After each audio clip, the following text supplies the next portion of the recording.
ഞാനിപ്പോ ഈ ഇലക്ഷന്റെ കുറെ ആൾക്കാർ സംസാരിക്കണ കേട്ടോണ്ട് വന്ന് പറഞ്ഞതാ. ഞാനിപ്പോ കുറെ സംസ്ഥാനങ്ങളിലൊക്കെ പോയിട്ടുണ്ട്. അപ്പോ ഞാൻ അവിടെ മനസ്സിലാക്കിയ കാര്യം, പിന്നെ എന്റെ ഇപ്പൊ ഇതുവരെയുള്ള ഒരു ഇതാണ്, ഒരു നോളജ് ആണ്. അതായത് കേരളത്തിലും മറ്റു സംസ്ഥാനങ്ങളിലുള്ള ഒരു ഡിഫറൻസ് ഉണ്ട്.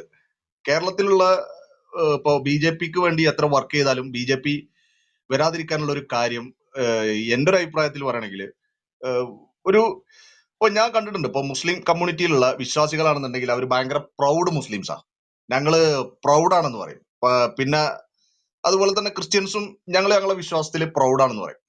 പക്ഷെ കേരളത്തിലെ ഹിന്ദു സമുദായത്തിൽ മാത്രമാണ് അവര് ഹിന്ദു ആണോ എന്ന് ചോദിക്കുമ്പോ ഇടക്കൊക്കെ അമ്പലത്തിൽ പോകും എന്നുള്ള ആ ഒരു ഐഡന്റിറ്റി നശിച്ചിട്ടുണ്ട് ഹിന്ദു സമുദായത്തിന്റെ.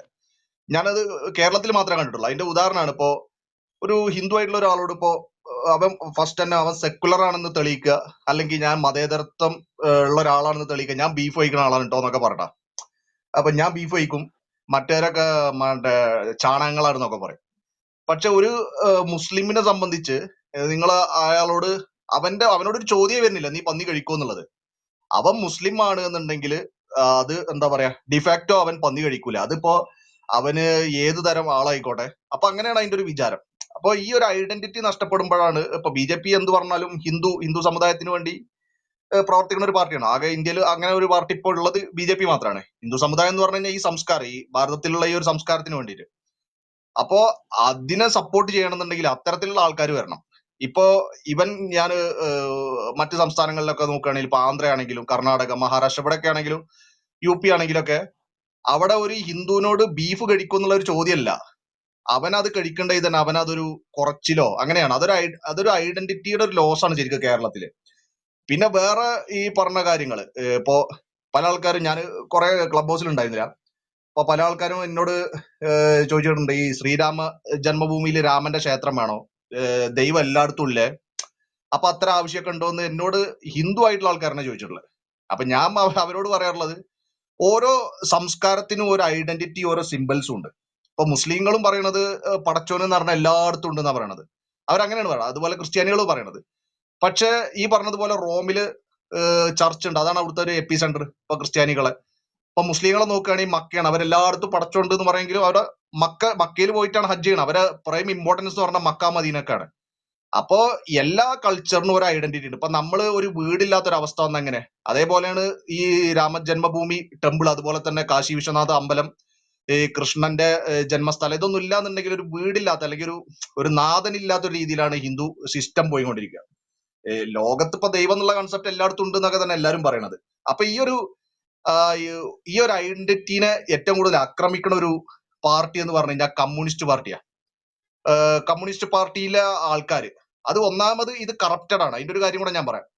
ഇപ്പോ കേരളത്തില് ഇപ്പോ ശാക്തേയ ആരാധന എന്ന് പറഞ്ഞ ഒരു ആരാധന ഉണ്ട്. ഒരുപാട് ആരാധനാക്രമങ്ങൾ ഉണ്ടല്ലോ ഇപ്പൊ ഹിന്ദുയിസത്തില്.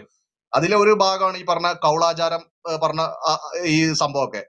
ഇതിൽ ശരിക്ക് ഈ പഞ്ചമകാരം, അതായത് ഈ ബലി കൊടുക്കണ പരിപാടിയുണ്ട്, ഈ കുരുതി കൊടുക്കണ പരിപാടികളൊക്കെ ഉണ്ട്.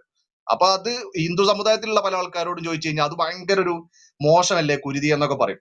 ഞാൻ അതിനെ സപ്പോർട്ട് ചെയ്യുക, അതിനെ എതിർക്കുകയല്ല.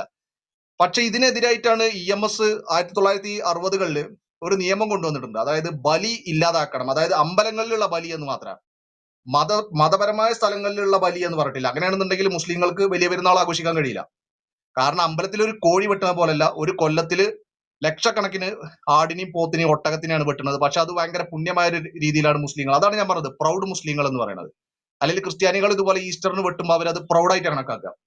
നേരെ മറിച്ച് ഹിന്ദു എന്ന് പറയുന്നത് തെറ്റ്. ഈ സനാതന ധർമ്മം, ഈ ഒരു ധർമ്മത്തിൽ തന്നെ ഒരുപാട് കൺസെപ്റ്റുകൾ ഉണ്ട്. അതിലൊരു കൺസെപ്റ്റാണ് ഈ പറഞ്ഞ കൗളാചാരം, അല്ലെങ്കിൽ ഈ പറഞ്ഞ ഈ ശാക്തേയ ആചാരമൊക്കെ. ഇപ്പൊ കാമക്യ ക്ഷേത്രത്തിൽ പോയി കഴിഞ്ഞാൽ പൂണുലിട്ട ബ്രാഹ്മണന്മാര് ഈ മറ്റേ പോത്തിനെ വെട്ടണമൊക്കെ നമുക്ക് കാണാൻ പറ്റും. അപ്പൊ അതൊക്കെ ഒരു ആചാരത്തിന്റെ ഭാഗമാണ്. അപ്പൊ ഈ ആചാരത്തിന്റെ ചില സംഭവങ്ങളെ ഇല്ലാതാക്കുക. പിന്നെ അതുപോലത്തെ സംഭവമാണ് ഈ ശബരിമലയിൽ മറ്റേ സ്ത്രീകളെ കയറ്റുന്നത്. ഒരുപാട് അമ്പലങ്ങളുണ്ട്. ഇപ്പൊ ഈ ശാസ്താവിന്റെ ഒരുപാട് അമ്പലങ്ങളുണ്ട് സ്ത്രീകൾ കയറുന്നത്. ഇതെന്താന്ന് വെച്ചാൽ അതൊരു പ്രത്യേക ആ ഭാഗത്തിന്റെ ഒരു പ്രത്യേകത കൊണ്ടാണ് അവിടെ അങ്ങനെ. അപ്പോ ഇത് ഒക്കെ ചെയ്യാൻ ധൈര്യപ്പെടുന്നത് ഈ കേരളത്തിലും പിന്നെ കുറച്ചൊക്കെ ഇപ്പൊ തമിഴ്നാട്ടിലുമാണ്. അതിന്റെ കാര്യം എന്താണെന്ന് വെച്ച് കഴിഞ്ഞാൽ ഹിന്ദു സമുദായത്തിന്റെ, ഞാന് പുറത്തുള്ള ഒരാളുകൊണ്ട് എനിക്കത് കറക്റ്റ് മനസ്സിലാക്കാൻ പറ്റും. ഈ ഹിന്ദു സമുദായത്തിന്റെ ഐഡന്റിറ്റി എന്ന് പറഞ്ഞാൽ ഭയങ്കരമായിട്ട് ഒലിച്ചുകൊണ്ട് പോവുകയാണ്, ഇറോഡ് ചെയ്ത് പോയിക്കൊണ്ടിരിക്കുകയാണ്. ഈ ഐഡന്റിറ്റി അഭിമാനത്തോട് പറയുന്ന ആൾക്കാരെ ബഹുഭൂരിപക്ഷ ഹിന്ദുക്കൾ തന്നെയാണ് അവരെ കളിയാക്കുന്നത്. ഒരാൾ ബീഫ് കഴിക്കൂല എന്ന് പറഞ്ഞു കഴിഞ്ഞാൽ നീ ചാണകാണെന്ന് ചോദിക്കുക. അപ്പോ ചിലപ്പോ അവന് കഴിക്കാത്തത് ഇപ്പൊ എന്റെ ഒരു കൂട്ടുകാരുണ്ട്, അവൻ ബീഫ് കഴിക്കൂല. അവൻ എന്താ വെച്ച് കഴിഞ്ഞാൽ കഴിച്ചു കഴിഞ്ഞാൽ അവന്റെ മേത്ത് അലർജി വരും. അപ്പൊ അവനോട് ഫസ്റ്റ് കഴിക്കൂല എന്ന് പറഞ്ഞപ്പോ അവനോട് രണ്ടാമത് ചോദിക്കണം നീ ചാണകാണോ സംഖ്യയാണോ. പക്ഷെ നേരെ മറിച്ച് നമ്മൾ വേറൊരു സംസ്ഥാനത്ത് പോയിട്ട് ഒരാളോട് ചോദിച്ചു കഴിഞ്ഞാൽ ചിലപ്പോൾ അവൻ കോൺഗ്രസ്സുകാരനായിരിക്കും, പക്ഷെ അവൻ ബീഫ് കഴിക്കൂല. അപ്പൊ ഇത്തരമുള്ള ഈ ആചാരങ്ങളെ മാത്രമാണ് ടാർഗറ്റ് ചെയ്ത് അറ്റാക്ക് ചെയ്യണത്.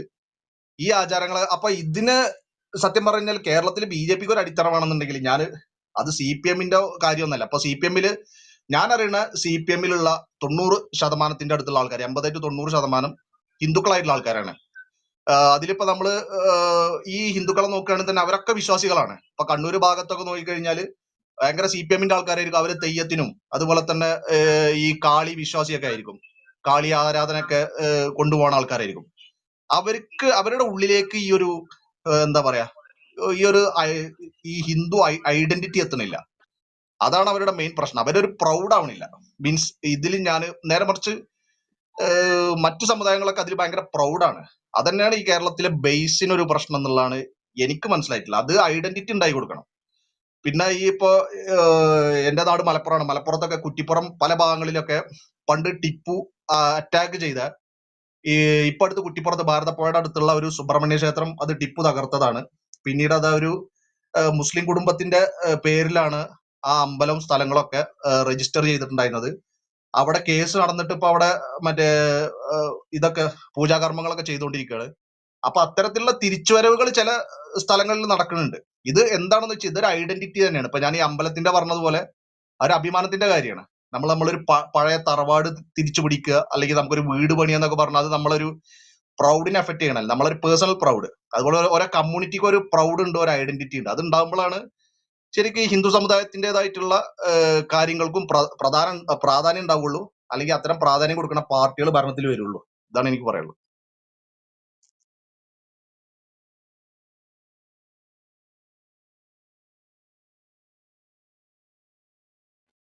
ഞാൻ പറഞ്ഞത് കേട്ടായിരുന്നു ചന്തുഭായി?